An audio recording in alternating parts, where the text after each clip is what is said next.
दाल fry. ये क्या चीज़ है? ये भी वो कीमा ही को पूरा बना रहे हैं। ये ऑमलेट हो रहा है, ये दाल फ्राई कर रहे हैं भजन। ये एक प्लेट ऐसी दाल की फ्राई कर दें और 2 कीमे की प्लेट। ये इधर ही बैठ क्या क्या बनवाया है? 2 कीमा, 1 दाल फ्राई।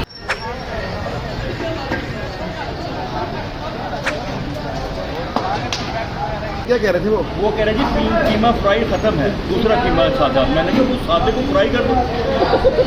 आप हमसे पेमेंट लो खत्म। आपको तो पैसे दे करते हैं यार। 3 दाल फ्राई लगा दो, 3 दाल फ्राई। कैसा है, कैसा कीमा इनका?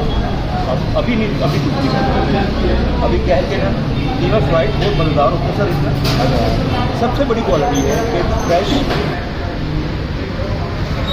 कीमा फ्राई आ गया साथ भी। जी। अभी आपकी दाल फ्राई आ रही है, सैलड वैलड